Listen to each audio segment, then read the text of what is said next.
صاحب اور بیجی اپنے بچوں کو خوش دیکھ کر اطمینان میں تھے۔ بابی ماں آپ نہیں جا رہی؟ کہاں؟ یونیورسٹی؟ او ہاں، پتہ نہیں۔ زرش سر جھکا گئی۔ برہان نے چونک کر زرش کو دیکھا۔ کل سے تم یونی جوائن کر رہی ہو؟ وہ حکم دیتے بولا۔ ہاں بیٹا، اب تم بے فکر ہو کر جایا کرو، پہلے ہی پڑھائی میں کافی حرج ہو گیا ہے بچی کا۔ بیجی نے برہان کی بات کی تائید کی۔ دل تو اس کا بھی چاہ رہا تھا پر وہ کہہ نہیں سکتی تھی۔ زرش کا خیال تھا کہ برہان خود اجازت دے گا تب وہ جائے گی، اور صاحب اس نے کہہ دیا تھا تو اس نے بھی کل جانے کا ارادہ کر لیا تھا۔ جب برہان یونیورسٹی چھوڑ چکا تھا اب تو ایمان کو نہیں دیکھنا چاہتا تھا کہ پھر دل دوہائیاں دیتا، اور دوسرا وہ اپنا پورا فوکس اپنے بزنس پر لگانا چاہتا تھا اور کچھ حد تک کامیاب ہو رہا تھا۔ اوکے ڈیڈ، چلتا ہوں، دعا کیجیے گا، آج کافی اہم میٹنگ ہے۔ برہان نے اڑ کر بجا صاحب سے پیار لیا اور ایک گڑی نظر زرش پر ڈالی جو اس سے ہی دیکھ رہی تھی، پر برہان کے دیکھنے پر نظریں جھکا گئی۔ بڈی میں بھی آپ کے ساتھ چلتا ہوں۔ احمد جلدی سے جوس کے سپ لیتا اٹھا اور دونوں بھائی خدا حافظ کرتے باہر کی جانب بڑھے۔ دونوں بھائی بلا کے ہینڈسم لگ رہے تھے۔ برہان نے سلور رنگ کا تھری پیس پہنا ہوا تھا، پر اس کا کوٹ وہ ہمیشہ کی طرح کندھے پر ڈالے علی بے نیازی سے احمد سے باتیں کرتا جا رہا تھا۔ ایک کا دل دیکھنے والے کو مبہوت کرتا تھا اور دوسرے کا آئی برو پر لگا کٹ اسے سب سے منفرد اور پیارا بناتا تھا۔ حسان رات ہوئے واقعے سے احمد کو آگاہ کر چکا تھا۔ احمد بہت پریشان ہوا اور دونوں کو دورانی مینشن آنے کا کہا، پر حسان نے انکار کر دیا۔ جب تک ماہم کی طبیعت ٹھیک نہیں ہو جاتی اور اس کا پتہ نہیں چل جاتا ماہم میرے ساتھ اپارٹمنٹ میں رہے گی۔ کیا بتا جنہوں نے اب ماہم کو نقصان پہنچانے کی کوشش کی ہے بعد میں بھی ماہم کو ڈھونڈتے دورانی مینشن تک پہنچائیں، یہ ہمارے مشن کے لیے بالکل ٹھیک نہیں ہے۔ احمد نے اوکے کہا کہ وہ ماہم کا خیال رکھے، باقی باتیں وہ وہاں آ کر کرے گا۔ احمد نے منع نہیں کیا کیونکہ اب ان دونوں کے بیچ ایک مضبوط رشتہ تھا اور حسان ماہم کے لیے جو سوچا تھا وہ بالکل ٹھیک تھا۔ صبح جاگنگ سے آتے ہی احمد بی بی کو حسان اور ماہم کا بتا چکا تھا کہ ماہم اپنی خالہ کے گھر ہے اور اس کے ساتھ حسان ہے۔ بی جی جو ماہم کے لیے فکر مند ہو رہی تھی احمد کے بتانے پر تسلی ہوئی اور پھر وہ لاؤنج میں بیٹھ کر تسبیح کرنے لگی۔ حسان ساری رات ماہم کے پاس تھا، وہ وقفے سے اس کا بہار چیک کرتا رہا تھا اور اب تسلی ہوئی تو خود بھی اس کے ساتھ سونے کے لیے لیٹ گیا۔ صبح حسان کی آنکھ فون رنگ سے کھلی، پیچی کی کال تھی، وہ جلدی سے اٹھا اور لاؤنج میں آ کر کال سننے لگا۔ اس کے جانے کے بعد ماہم نے بھی کسل مندی سے آنکھیں کھولی۔ رات کا واقعہ ذہن کے پردے پر لہرا، وہ ایک دم سے اٹھ پڑی اور حسان کی تلاش میں نظر گھمائی۔ حسان دروازہ کھول کر اندر آیا۔ اٹھ کے تم چلو جلدی سے فریش ہو کر آ جاؤ، پھر ناشتہ کرتے ہیں۔ وہ دوسرے روم میں فریش ہو کر ماہم کی طرف آیا اور اس سے کہہ کر پلٹ گیا۔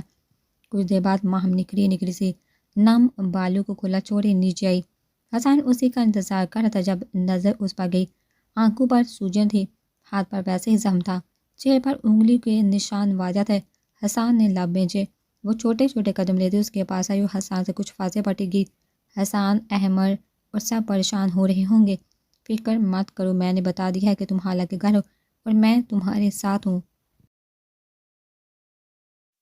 دونوں خاموشی سے ناشتہ کرنے لگے۔ ماہم نے تھوڑا سا کھا کر بس کر دی کہ کھانا چباتے وقت اس کے گال درد کرتے تھے۔ وہ میچل کو دل ہی دل میں برا بلا کہہ رہی تھی۔ حسان نے بھی تھوڑا سا کھایا اور ماہم کی طرف متوجہ ہوا۔ مجھے بتاؤ ماہم، وہ شخص کون تھا؟ تمہیں کیسے جانتا ہے؟ مجھے نہیں پتا حسان، بس یہ کہہ رہا تھا کہ تمہیں بہت ڈھونڈا ہے میں نے، اور اس سے میری ملاقات کالی ہوئی اور رات کو وہ جہاں پہنچ گیا۔ حسان چونکا، کیا مطلب؟ پھر ماہم نے کل کا سارا واقعہ اس کے گوش گوار کیا۔ تمہیں اس کی شکل تو یاد ہے نا؟ ہاں مجھے یاد ہے، اگر دیکھوں گی تو پہچانوں گی، اور اس کا نام میرچل ہے، شاید وہ یہی کہہ رہا تھا۔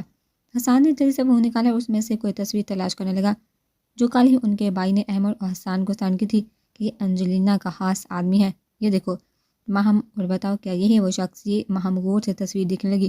ہاں حسان، یہی ہے وہ۔ اس کے پاپا حسان لب بھیج گئے کہ انجلینا کا خاص آدمی ہے۔ کیا؟ پر سوال یہ ہے کہ انہیں کیسے پتہ چلا تمہارا؟ اگر وہ تمہارے بارے میں جانتے ہیں تو ضرور ہمارے بارے میں بھی جانتے ہوں گے۔ مجھے نہیں لگتا حسان، ہو سکتا ہے وہ میرے ذریعے جاننا چاہتے ہوں۔ تم نے کہیں ماسک اتارا تھا؟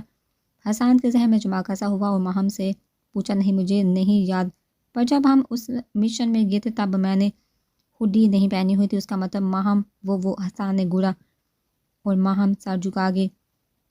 وہ کمانڈو سے اڑتی چڑیا کے پارٹ گن لیتے تھے، تو یہاں کیسے نہ پتہ چلتا؟ میں نے کہا تھا محمد تم اپنا دل چھپا کر رکھو، جب بھی مشن کے دوران ہو ہڈی پہنا کرو، کل اس نے تمہارا دل دیکھا تھا اور پھر چہرہ بھی دیکھ لی۔ ماہم نے بھی سہ لایا کہ غلطی تسلیم کی۔ اچھا جو ضروری سامان اٹھانا ہے جلدی سے پیک کرو، ہم جا رہے ہیں۔ پر کہاں؟ اپارٹمنٹ۔ تمہارا یہاں رکنا حالے سے حالی نہیں، خطرے سے حالی نہیں، اور پھر آئے گا یہاں۔ ماہم نے سر ہلایا اور اپنے کمرے کی جانب بڑھی اور حسان احمد کو کال پر سب بتانے لگا۔ ایمان بیٹا، جی بھیا۔ بیٹا کیا خیال ہے آپ کو دوبارہ سے پھپھو کے عہدے پر فائز کیا جائے؟ یس بھیا، مجھے ایک چھوٹی سی گڑیا چاہیے۔ سمیر نے سومی کی طرف دیکھا تو سومی نے بھی زور و شور سے سر ہلایا۔ یس پاپا، مجھے بھی گڑیا چاہیے، سومی نے آنکھیں پٹپٹاتے ہوئے کہا۔ جب کہ سجل صورت چہرہ لیے مسلسل مسکرا رہی تھی۔ سن لیا بیگم، اب نو کی کوئی گنجائش نہیں۔ سمیر سجل کی طرف جھکا سرگوشی میں بولا۔ شرم کرو سمیر، جب بیٹی ہونی ہوگی ہو جائے گی۔ ایسے کیسے ہوگی؟ اس کے لیے میری محنت درکار ہوگی۔ سمیر آنکھوں میں شرارت اور چہرے پر سنجیدگی تاریکی بولا کہ سجل کو کانوں سے دھواں نکلا ہوا محسوس ہوا۔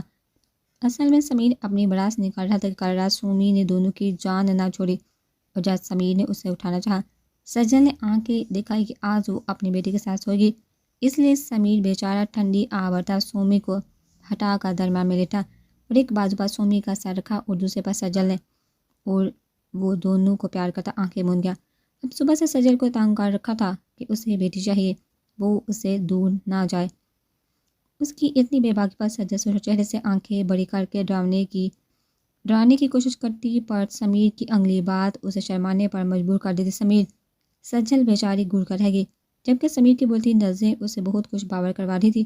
سجل کو اپنی گرد ہاتھے کی گنٹیاں بجتی محسوس ہوئی۔ اس سے پہلے کہ اپنا بچاؤ کرتی، سمیر چیئر سے اٹھ کھڑا ہوا۔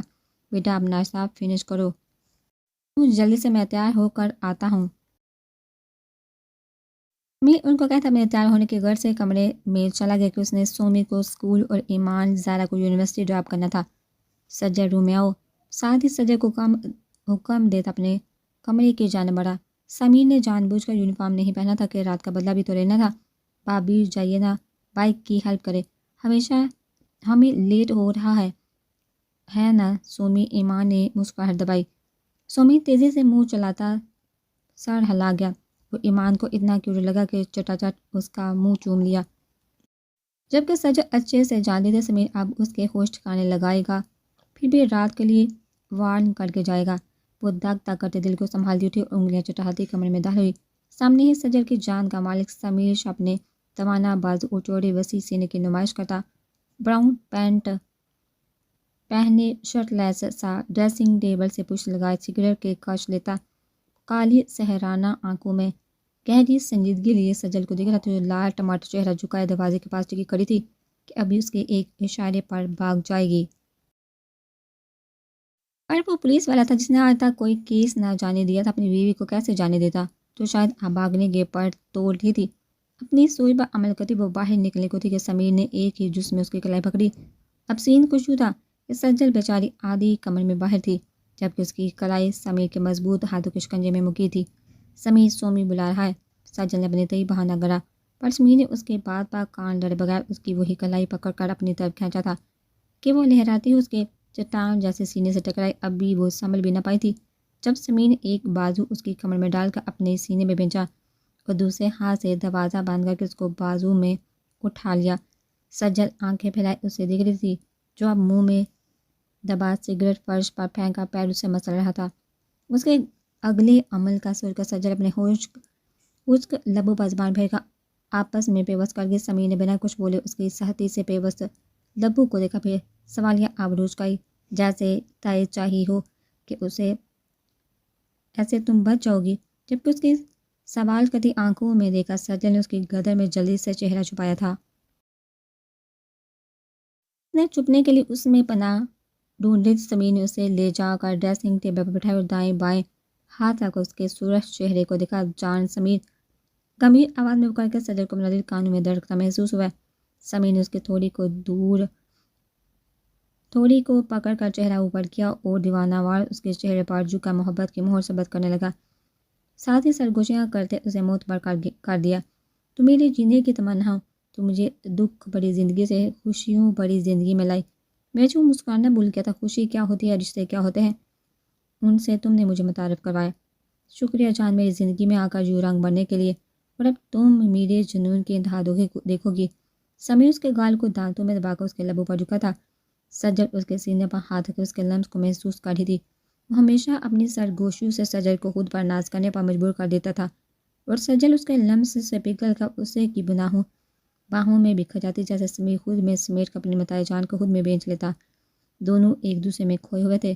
سمیر کی گستاخیاں بڑھتی جا رہی تھی جب سجل ہوش کی دنیا میں لوٹی اور اس کے سینے پر دباؤ ڈالا۔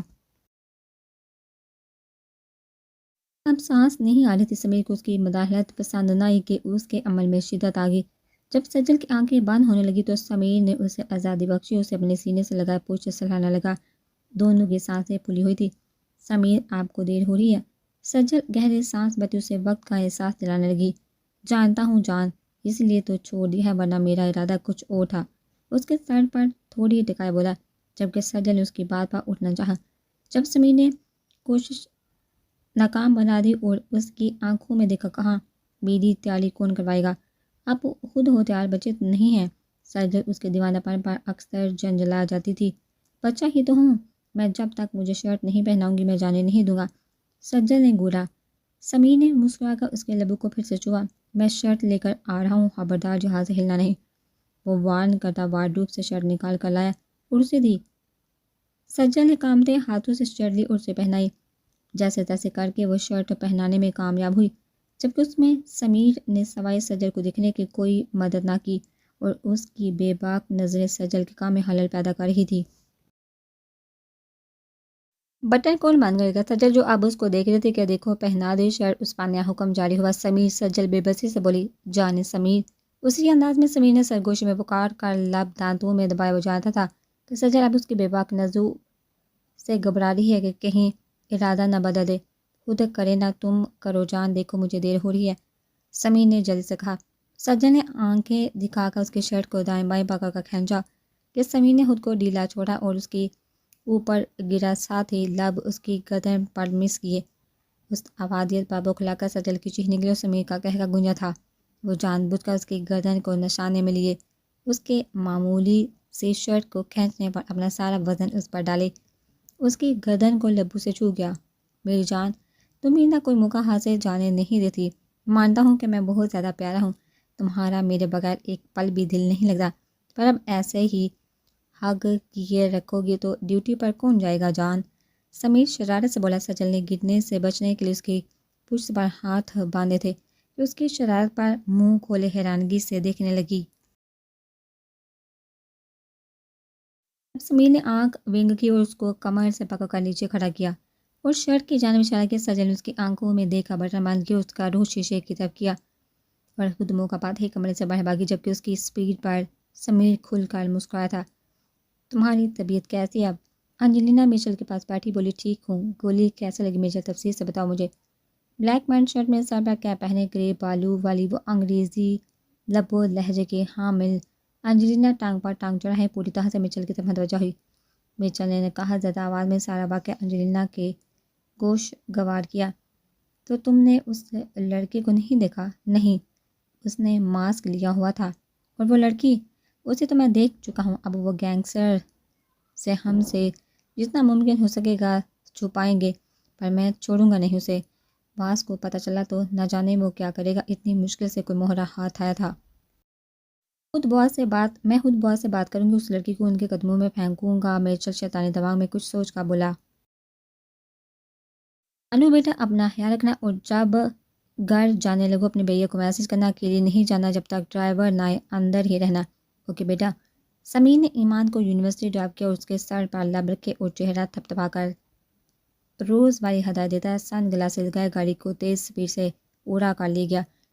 ایمان سٹی کی مدد سے چھوٹے چھوٹے قدم لے اندر بڑے۔ سامنے ہی ایم بی گروپ کا لیڈر احمد دورانی لڑکوں کے جرمٹ میں چہرے پر دلکش مسکراہٹ سجائے کھڑا کتنوں کے دلوں کی دھڑکن بڑھا رہا تھا۔ ایمان نے سارجنٹ کا ازرش کو مس کرتی اپنے ڈپارٹمنٹ کی جانب بڑھی۔ ایمان! تبھی کسی نے زوردار آواز سے پکارا۔ ایمان نے اپنے نام کی پکار پر مڑ کر دیکھا تو اس کی کلاس فیلو مشا تیز تیز قدم اٹھاتی اس کی جانب آ رہی تھی۔ کیا ہوا رمشا، اتنی بکھلائی ہوئی کیوں لگ رہی ہو؟ یار وہ سر اصغر کا ٹیسٹ ہے آج اور ان نے مجھے وارننگ دی ہے۔ کیسی وارننگ؟ کہ اگر اس بار بھی میرے 20 میں سے 25 نمبر نہیں ہیں تو وہ مجھے پرنسپل کے سامنے پیش کریں گے۔ میں نے کہا کہ سر اس بار میں ریکارڈ توڑنے کی پوری کوشش کروں گی اور وہ نمبر لوں گی۔ تو سر نے میری انسلٹ کی اور آفس سے نکال دیا۔ رمشا اپنا دکھرا رونے لگی۔ او تو یہ تو واقعی برا ہوا۔ ہنستی ڈاکٹر بولی، ہاں نا، اب تم میری مدد کر دو پلیز۔ کیسی مدد؟ تم نا بس مجھے آج چیٹنگ کروا دینا پلیز، اپنا ٹیسٹ مجھے دکھانا، اب پریشانی میں مجھ سے تیار نہیں ہونا۔ رمشا ایمان کے ہاتھ پکڑ کر منت بڑے لہجے میں بولی، دیکھو یہ ہے تو گلے پر تم اتنا اصرار کر ہی تو دکھا دوں گی۔ ایمان کو اس نمونے پر ترس آ گیا۔ ہمیں والی سچی، thank you so much strawberry. Rimsha پڑھتے جذبات میں ایمان کے گلے لگی۔ رمشا کلاس میں جولی ہنسنے ہنسانے والی لڑکی تھی، پر پڑھائی میں پوری کلاس میں سے نکمی تھی۔ پڑھنے کا اسے شوق نہیں تھا۔ ہر ٹیسٹ میں 5 نمبر لے کر انتہا کی خوش ہوتی۔ احمد کی نظر ایمان پر پڑی جو کسی لڑکی سے بات کر رہی تھی۔ جب وہ لڑکی اس کے گلے لگی، احمد کو عجیب سی جیلسی فیل ہوئی تھی، وہ بھی ایک لڑکی سے۔ یہ مولانی نے اسے کیوں خود کے اتنا قریب آنے دیا؟ وہ ایمان کے لیے پوزیسو ہو رہا تھا۔ وہ نہیں جانتا تھا کہ اس کے علاوہ کوئی بھی اس کے ایمان کو ٹچ کرے، ہوا وہ لڑکی ہی کیوں نہ ہو۔ اور لڑکوں کے جھرمٹ سے نکل اس کی جانب بڑھا جہاں اب وہ دونوں ایک دوسرے کا ہاتھ پکڑے کوئی بات کر رہی تھی۔ احمد نے جھٹکے سے ایمان کا ہاتھ چھڑایا۔ اس کے گروپ اور آس پاس کے اسٹوڈنٹ دیکھ رہے تھے جب وہ ایمان کا ہاتھ پکڑ کر دوسرے ہاتھ سے اسٹک لے کر اس کے ڈپارٹمنٹ کی جانب بڑھا۔ ان کو دیکھ کر سب چہمگوئیاں کرنے لگے۔ احمد کیا کہے ہو، چھوڑو میرا ہاتھ۔ ایمان نیچی آواز میں چبا کر بولی، چھوڑ دو، سب باتیں کریں، پر وہ ڈھیٹ بنا سب کو نظر انداز کرتا اس کا ہاتھ پکڑے آگے بڑھتا رہا۔ اب بولو کیا کہہ رہی تھی؟ اسے ایک خالی کلاس روم میں لیا اور اس کا ہاتھ چھوڑ کر پوچھنے لگا جیسے اس کچھ پتہ ہی نہ ہو، تمہارا دماغ خراب ہے؟ پتہ سب کتنی باتیں کر رہے تھے۔ ایمان چلائی، اچھا کب؟ وہ انجان والا، ابھی میں نے تو نہیں سنی، تم سے تو بات کرنا ہی فضول ہے۔ وہ غصے سے بول کر وہاں سے نکلنے لگی۔ اگر کسی نے ان دونوں کو اکیلے کمرے میں دیکھ لیا تو؟ ایمان کو فکر ستائے جا رہی تھی۔ رکو، اس کی سرد آواز پر ایمان کے قدموں کو بریک لگی۔ پہلی بات، میں کسی کا پرواہ نہیں اور نہ ہی میں لوگوں کی پرواہ کرتا ہوں۔ آج نہیں تو کل سب کو پتہ چل ہی جانا ہے کہ تم میری کیا ہو۔